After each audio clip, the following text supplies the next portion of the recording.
Good evening, and welcome to Grace Space, an affiliate of Grown Folks Talking Express Yourself. I'm Jada, and tonight, as always, we're going to begin with prayer. Lord, we thank you for this day, for this time. We thank you for the provisions and protection you have provided us. We hope that this conversation will be meaningful and purposeful. Lord, we ask that you continue to order our steps, to guide us, and to fill us where we are empty. Thank you for your presence, and thank you for revealing our purpose. And Lord, a special thank you for giving us the courage and the strength to continue to press on. We are living in times that can cause us turmoil, confusion, despair, depression. And so we're asking you just to lift us up one more time. Amen. Welcome, everyone. I'm glad that you're here. Tonight we're going to talk about education and mentorship, and also the opportunities and benefits that education can provide, both from the standpoint of where our journey has taken us from an education learning perspective, and also in the role as being educators. So I have a friend that will be joining us shortly that will share with us her journey from childhood to college to becoming an educator. And so she should be joining us very shortly. All right. I believe she's here. Hi, Lynn.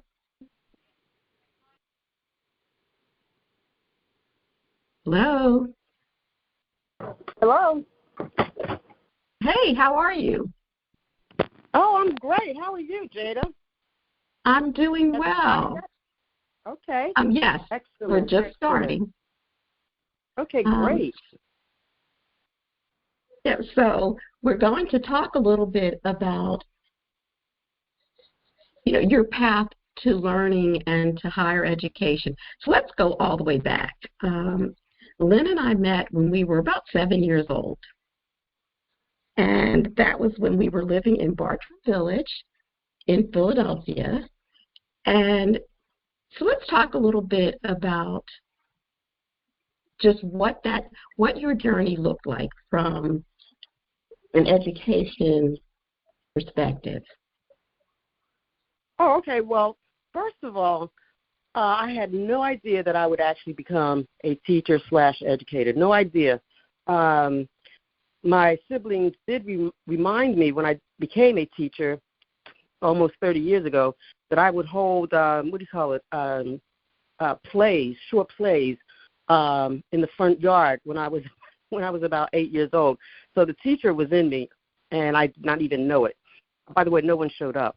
But anyway, I come from a rather large family, quite a few siblings, and one thing that made a very big difference, I mention that because my mom had to take care of all of us. We have 2 sets of twins, and her hands were full. And so somebody intervened, and it was your mom, Jada, Mrs. Hamilton.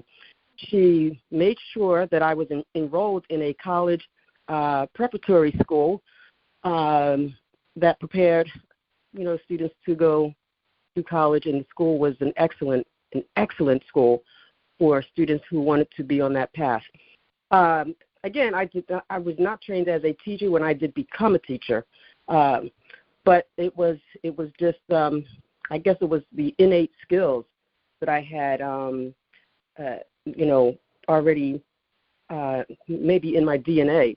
And so when I became a mother, that's when I decided I had been traveling a lot around the world, actually. My background is actually in international affairs with a specialty or a focus on parts of Africa and Southwest Asia, the Middle East. Anyway, when I became a mom, I decided, let me stop with all the traveling so that I can be the best mom that I could be. And the rest is history. I've been teaching for about 30 years, about 30 years. I started as a private school, elementary school teacher.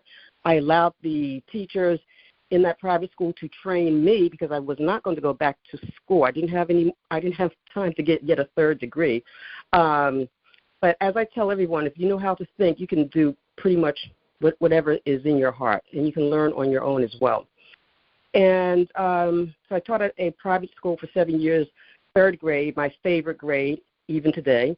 But I decided to leave the private sector and go to the public sector because I believed that those students probably needed me more than the private school students. And so I teach at a prominent School of the Arts. It is called the Duke Ellington School of the Arts. I teach on the academic side.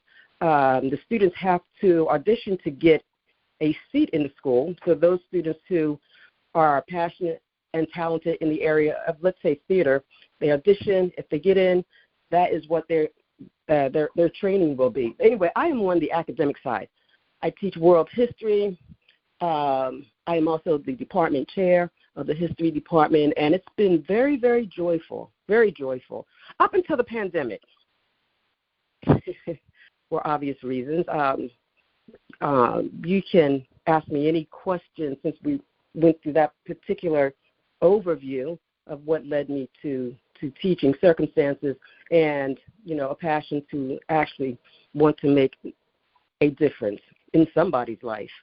Let's go back a little bit. Okay, so you're attending, it was a division of Bartram High School, but it was called the Motivation Program. Now, when you left high school, what university did you attend initially? Oh, so again, thanks to your mother, I still talk about your mother. And she put me on a path that led me to have a very qualified life. And so I was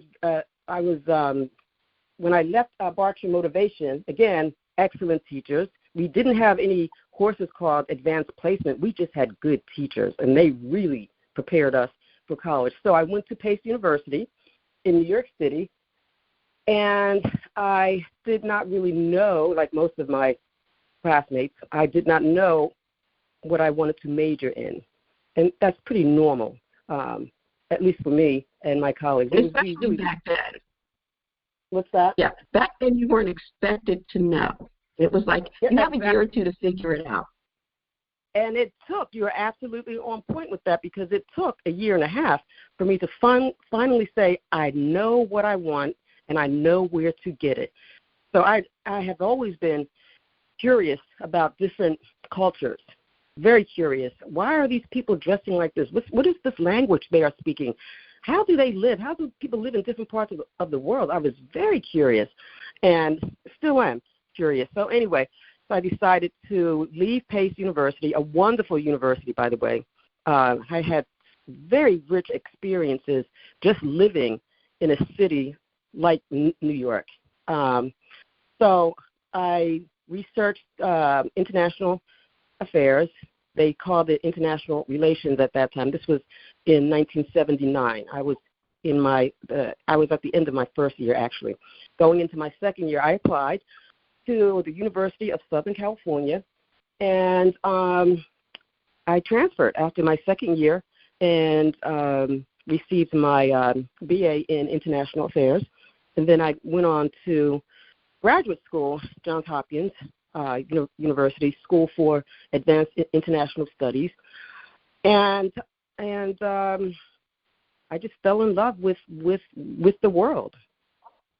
And as I said, I teach, I don't know if I said this, but I do teach ancient civilizations to ninth graders. I teach just about all of the ninth graders at the Duke Ellington School of the Arts. Mm-hmm. Okay. Now, I know you mentioned your passion for teaching. And I know one day we were talking, and you said, in order to be a good teacher, you have to love teaching.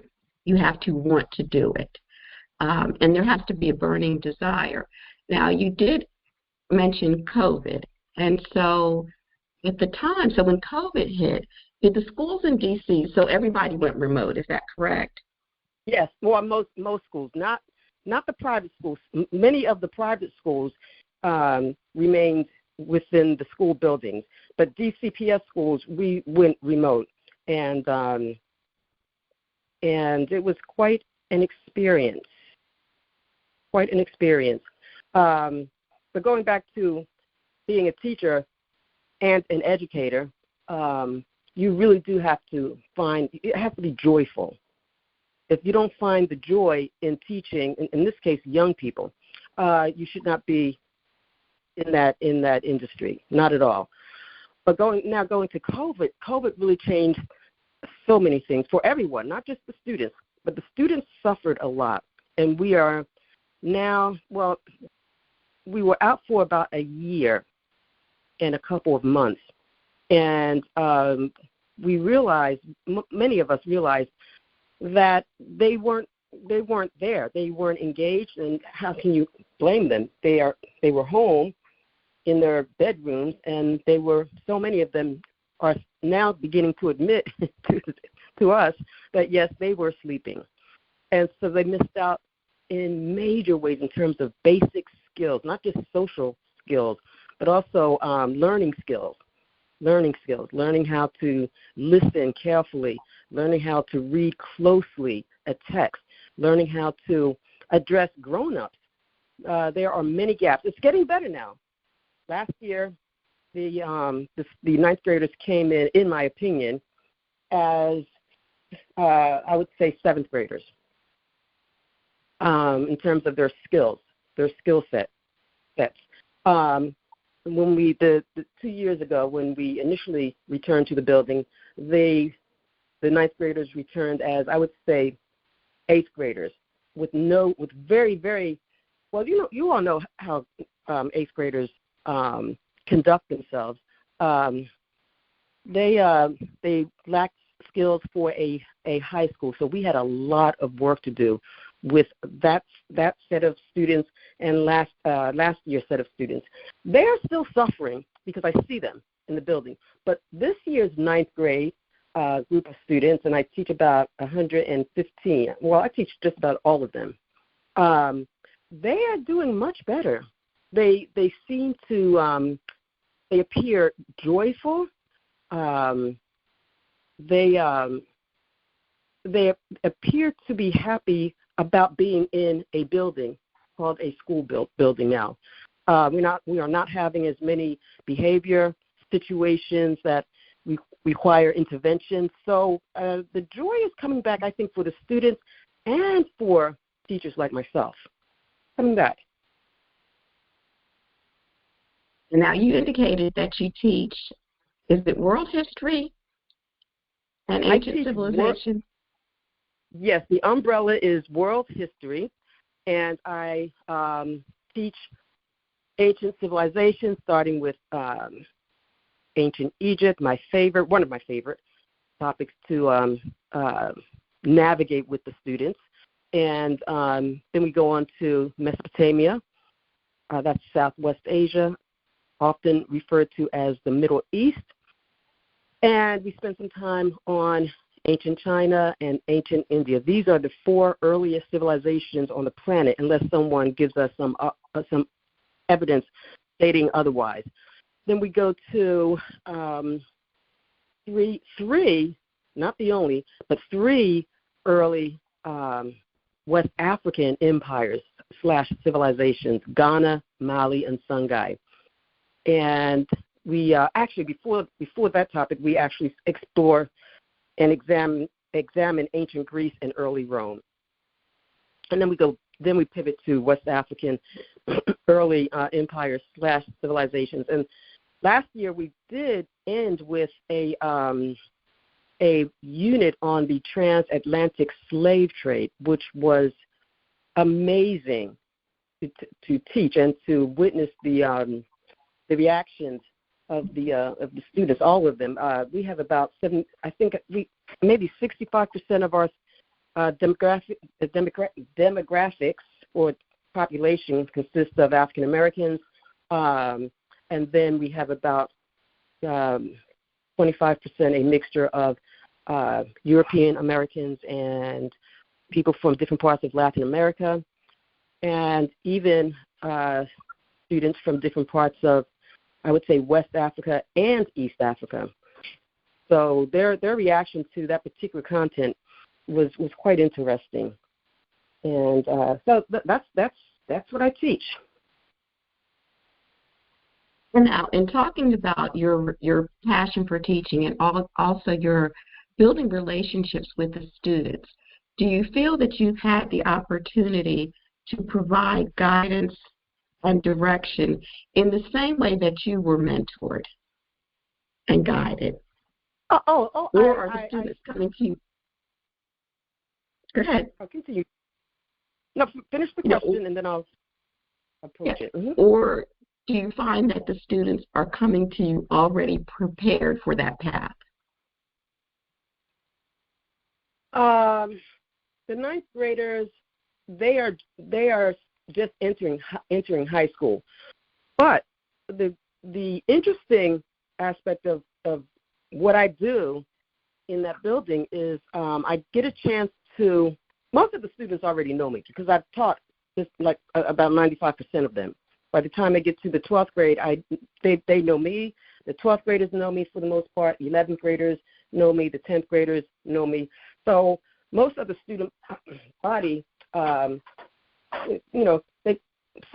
students come to me, they talk to me in the hallway. But what I try to do, whatever opportunity I can take to talk to them about college, I try to talk to them about what to expect in college. While I am not a counselor, they have counselors there, but I try to do what your mom did for me, quite frankly. Set me on a path towards, success and quality of life. I tried to do that. And some students actually come back. They might see me on the street. They might come to the building for one show or another, and they tell us, not just me, they tell a few of us what we have done with regards to getting them to navigate college and even life. They will tell us. We don't look for it, but they will tell us, and it's very joyful when we hear that. We're not looking for it though. Mm-hmm. And I like the fact that you mentioned that you also are able to help them navigate life. Because sometimes just knowing that someone sees you, has taken an interest in you, having someone make you feel like you matter makes a world of difference. Oh, yes. Oh, absolutely. And, yes, I'm going back to your mother, Mrs. Hamilton. The fact that she took time to put me on a path that I'm so grateful for. She took that time.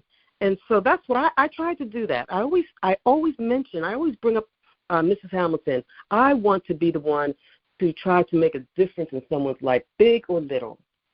Big or little. Most teachers have that on their minds as they are working with young people in particular, but they don't have to be young people. They can be college students. If you have a passion for teaching, generally you really want to make a difference somehow. You want to help people. You want to help them to make this world a better place. But what do they need? They do need education. They do need education. It's very, very important. It makes a big difference in one's life. Education in one way or another. Sometimes doesn't have to be in the form of a college or a university.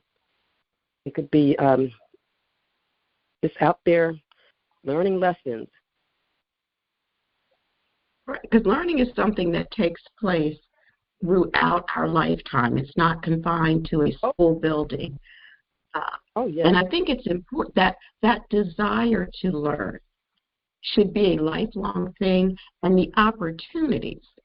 We are talking about college, but just the opportunities to figure out what your skills are, what your talents are, and to be able to get additional training. Exactly. Everybody is not going to go to college. But everybody can continue learning. Exactly.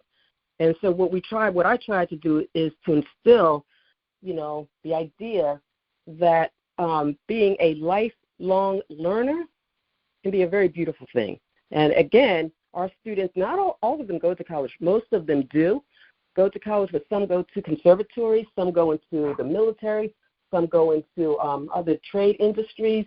But again, there are always opportunities to learn wherever you find yourself after high school.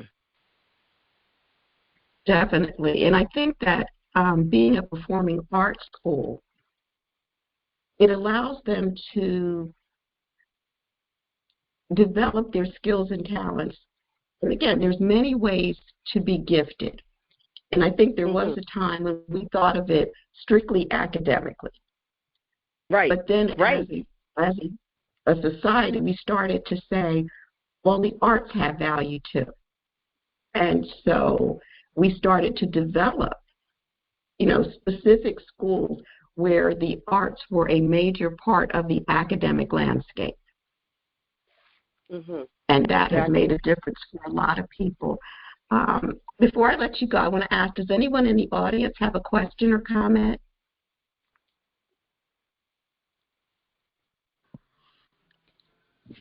Permission to speak? Yes. Go right ahead. I didn't get your guest's name, and I don't want to. Her name is Lynn. Lynn. Lynn. Thanks for coming on, Miss Lynn. You're welcome. I want to ask you a couple of questions. I'll probably ask you questions that nobody else probably wants to ask. So you can just chalk me up as being the troublemaker right now. Where do you teach at? I didn't get to hear that either. Oh, I teach at a school here in Washington, D.C. It's called the Duke Ellington School of the Arts. The two co-founders were major patrons of the arts, so they started the school 50 years ago. Peggy Cooper Cafritz and Mike Malone. The students go to their academic courses or classes from 8:30 until 2. Of course, there is a lunch period, and then the visual artists they go to their visual arts teachers. The instrumentalists go to their music teachers. We have museum studies. We hit just about every genre: dancers, theater. Wow, that's very interesting. I think I've heard of that school. Wow. Have you heard of? Did you see Straight Outta Compton? Did I see Straight Compton? Yeah, Straight Outta Compton. Yes. Yeah. Okay. The person who played Dr. Dre. You remember him? Ice Cube. Yes, he's Brown. Okay. Anyway, he was one of our students, and what's his name? Dave Chappelle. Every time he talks about. Yeah, Dave Chappelle. No, Dave Chappelle. You're breaking up. Am I? Okay. Yeah. Can you hear me now? Yes. David Chappelle was very intelligent. Oh yeah, he gives us the school lots of funding, and every time he comes to visit the school, he says the same thing. He says the school, and I didn't teach him. He graduated, or he was at the school well before I became a teacher there in 2000. He always says the school saved his life, and that is the story of a lot of our students. Arts can be very, very therapeutic, and it's in some cases an escape. Yeah, I listened to his life story. It was very interesting, powerful. The questions I want to ask you, I guess I can't ask you because you're not at these types of schools that I would be asking about. So what I'm going to do is, and listen, keep up the good work, because just like Jada's mom made a difference, you are now making a difference. I know what that's like because I've been in the school system now almost 40 years. So keep making a difference. Oh, really? Yes, but excellent. My function on being in the school system, I volunteer my time. Excellent. So, excellent. So what do you volunteer? What are you doing? I was coaching basketball. Oh, I'll tell you something. For every level that you could think about in this county, from 5th grade all the way up to college. People like you make a big difference in the lives of young people. I have a student. He was a student in my class last year, 9th grader, 13 years old. He was all over the place, couldn't sit still, or maybe didn't want to sit still. He was, having some behavior issues until he started running track with the track coach in the middle of last year. And that coach has made a major difference in the student's life. He's very focused. He's eager to learn because he wants a scholarship too. And so if he doesn't do his work on the academic side in particular, the coach he intervenes and, turns him around. It just says, listen, this is not what we do on the team. You need to get it together so that, you can have a life that you would be proud of. So, yes, coaches make a big difference in the lives of my aspect, I was the coach. I played basketball when I was coming up, so I was very good in basketball. I ain't that tall. I'm not that tall, but I was very good in basketball. But my aspect was keeping them in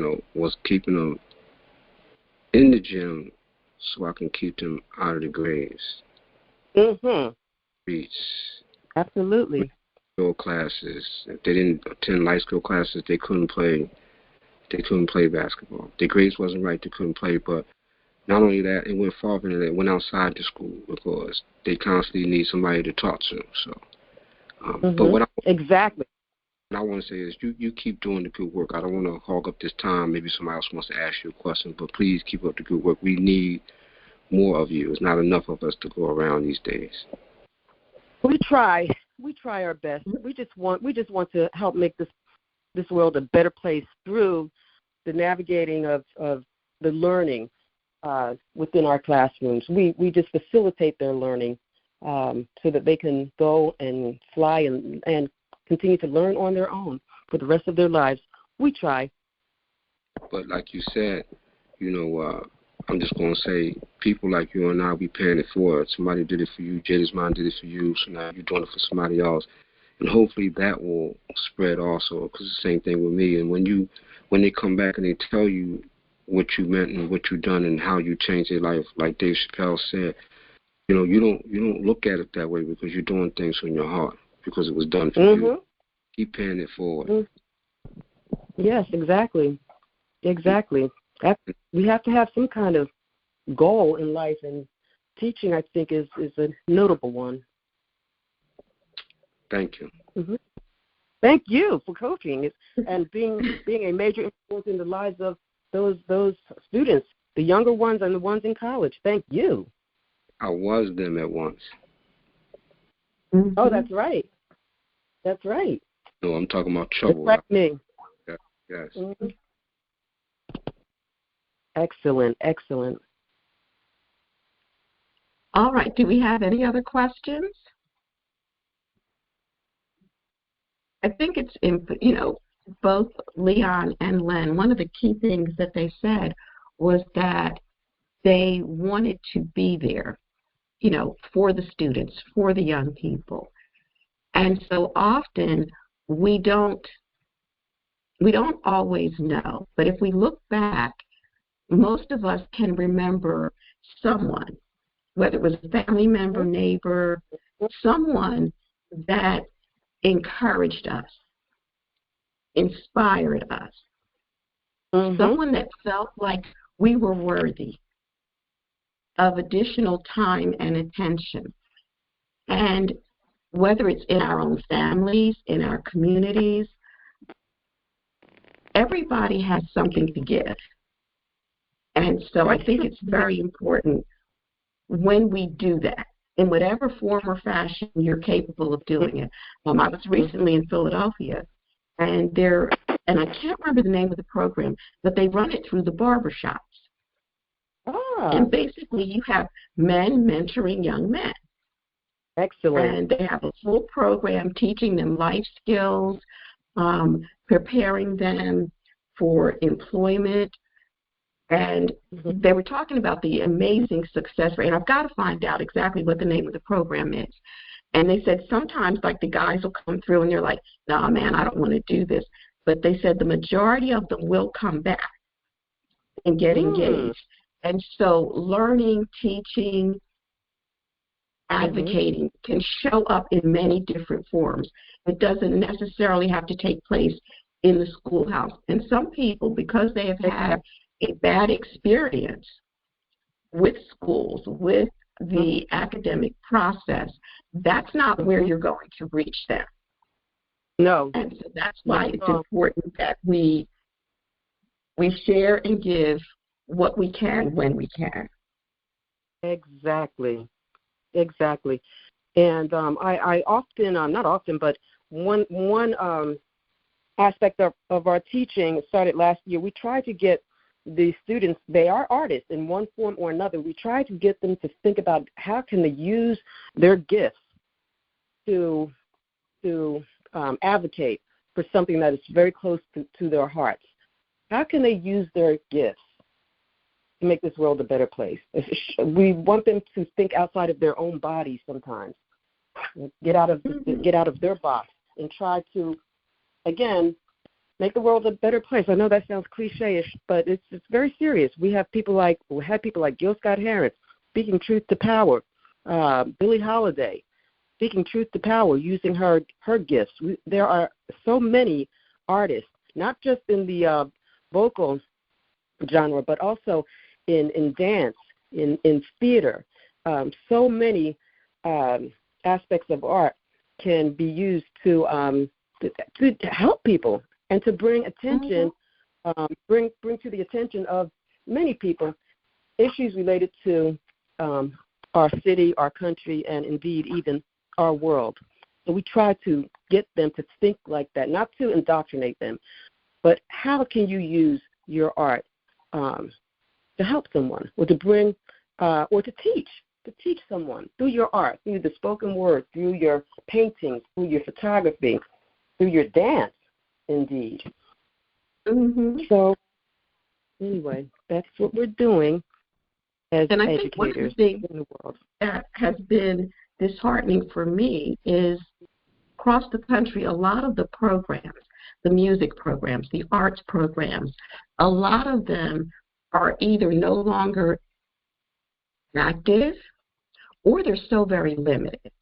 And there are some students that, the ability, having an art teacher, going to music class, they were more interested in that than the math or the science. And so when you take that out of the school, you're removing something that is a motivator for those students. The same thing with physical education. There are schools where that's not a regular part of the program anymore.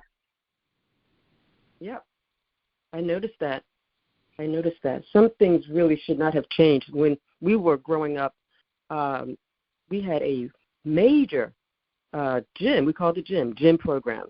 And that kept us healthy, and that kept us alert. And it was just an overall good situation. We don't have those programs anymore to the extent that we had them in the 70s. So I always ask my students if there's something that they are pondering that is bothering them. I always ask them, what are you going to do about it? And so I ask myself the same thing. What am I going to do about it? That goes straight to what you just said, Jada. Everyone has something to share, to give, whether you're a teacher or whether you are in teaching or in any other field. We all have something to share. And finding that space and that place to share that. And the opportunities will come. Again, you might not think of a barbershop as being a place that would have so much impact and change the course of people's lives. But particularly for young men, they don't always have a safe space. Yes, you're right. And I so agree. we have to look for opportunities, because as time passes, when we look back and our history is written, I want to be able to say, and I want all of us to be able to say, here's the good that I did. Here's how I made a difference. Here's how I helped.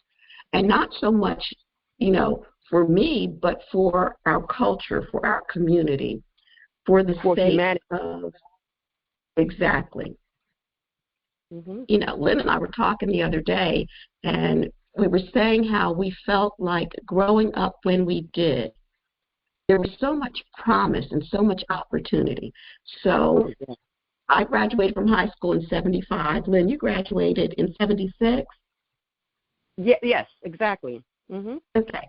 And we reminisced about the music, about the abundance of opportunities that were around during the 70s. There was a space for everybody to do their thing. Yes, the culture was amazingly vibrant, even though we spent a decade of witnessing the political assassinations of several leaders. We were little. We survived through all of that. Mm-hmm. But the culture was just absolutely thriving. It still is. But I'm glad to be of the generation that I am a part of. I just looking back on what we witnessed and what we were a part of growing up, from being a preteen through up to now, actually. Mm-hmm. We even talked about, and we did not know that we were both there, but the March on Washington to make Martin Luther King's birthday a national holiday. And what that felt like,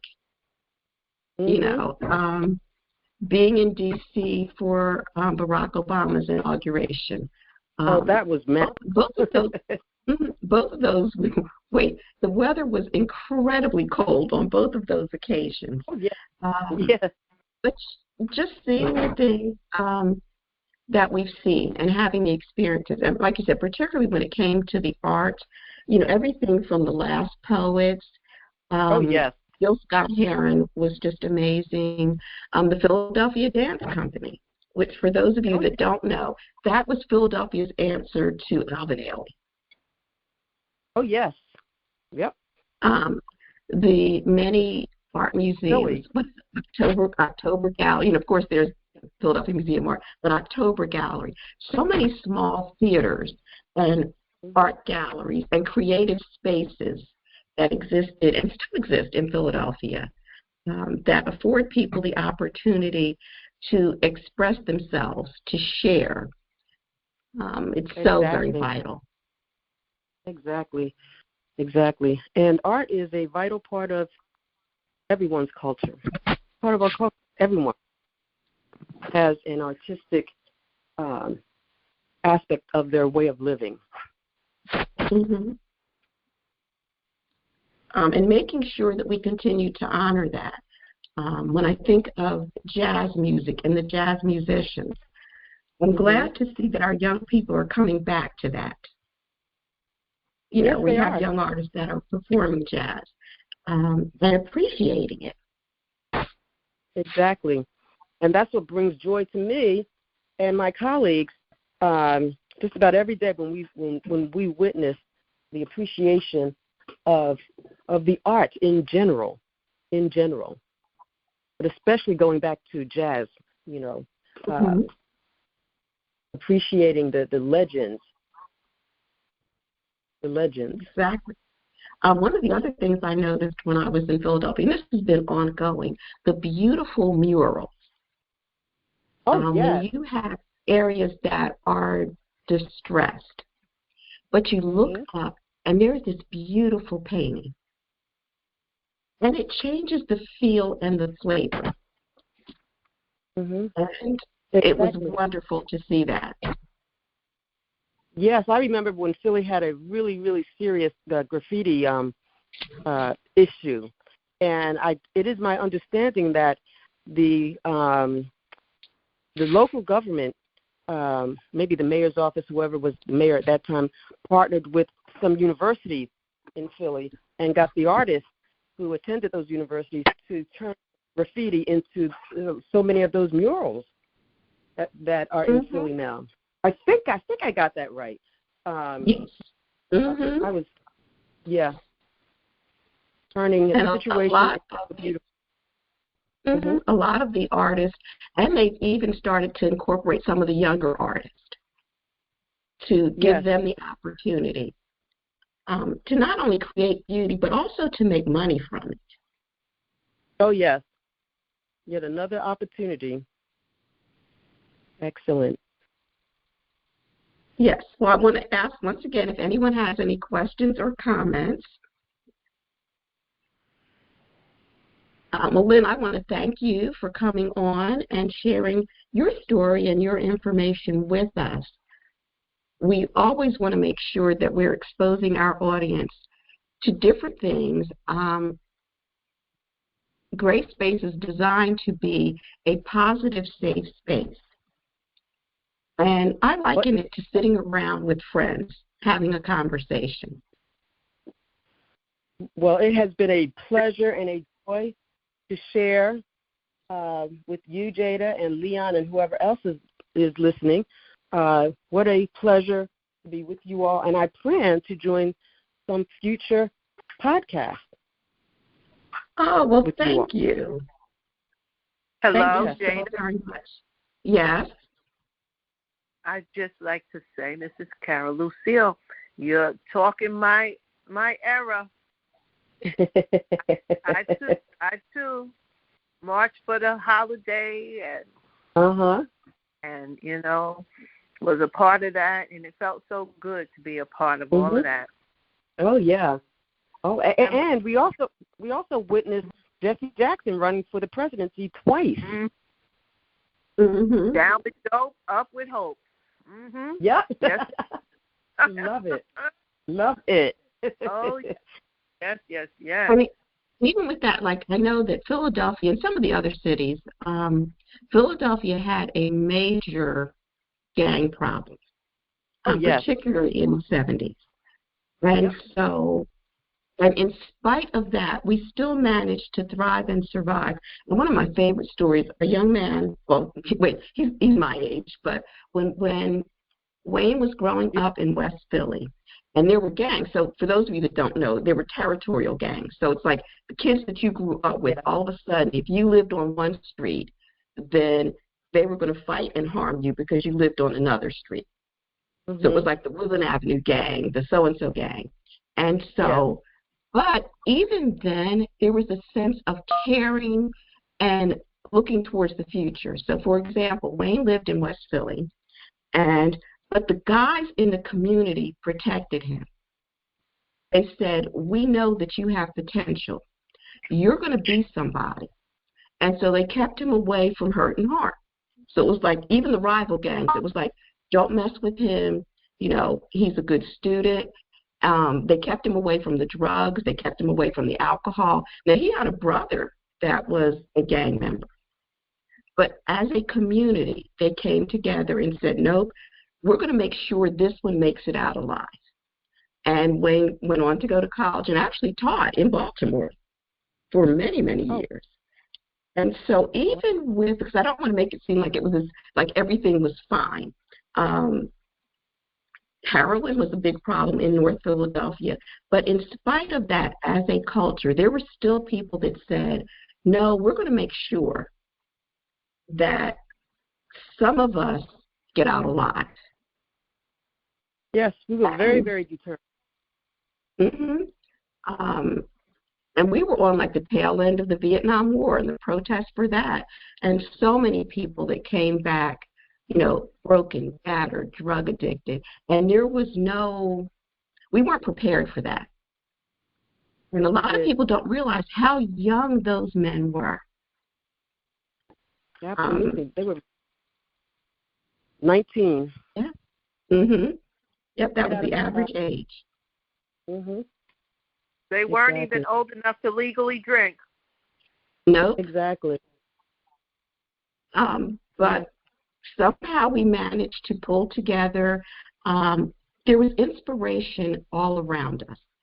Like you said, the music, the dance, the art. There mentors. There were people that said, village. I care. Right, the village. There were people that said, I'm going to show up for these children. And they didn't just show up for their own children. There were people that said, I care about this community. I care about these children, and I'm going to make sure I do what I can. And I think most of us have that in our hearts. What'd you say? Your mother was one of them. And I think that we still have that in our hearts. I think some of us don't know how to do it. How do we show up? Where are the opportunities? But my prayer is that as we continue to have these conversations, we will find a way, to let our young people know that we're not giving up on that. Exactly. That we believe that their life has a purpose and a meaning. And we will continue to look for ways to support, encourage, and enrich their lives. Especially now. Well, every generation has a uniqueness to, sometimes something unique just to that generation. But after the pandemic, I guess we might be still in it. But anyway, those students, the last couple of years, they really need us right now. They need us to show up. And we need help too, by the way, not just the students. But we are with them while we are in their space in terms of, let's say, a classroom or a field, football field, basketball court, barbershop. We have to be mindful that they need the grown-ups. They really right now. They need our wisdom, our compassion, and our love. Exactly. Well put. Yes. Well put. Well, thank you so very much. Keep doing what you're doing. We appreciate it, and the world is a better place because of people like you. And you all as well. So thanks for having me, and I'll be joining you all in the future. Okay. All right, sounds good. Have a wonderful evening. And I do want to mention some of the programs that are coming up. I want you to support Grown Folks Talking and check out some of the other shows. So tonight from 7:30 to 9, we have the Pink Sofa with Carol Lucille. On Wednesday from 6 to 7:45, No Longer Silent with Francesca. 8 to 9:15, we have Vision Care with John Monroe. And 9:30 to 11, we have Concerned Citizens with Everett Gardner and Hamp Smith. I also want to mention that our programs are on YouTube. So if you look up Grown Folks Talking on YouTube, and then there's a drop-down box, and you can check out some of the other shows. So again, thank you. And as always in parting, we like to say, Grace looks amazing on you. Have a wonderful evening. Oh, thank you. Goodbye.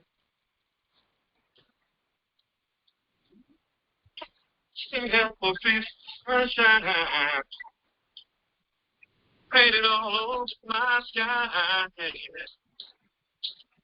No rain.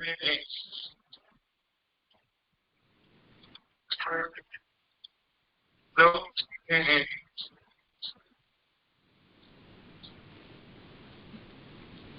You can take the song from every bird and make it sing it just for me.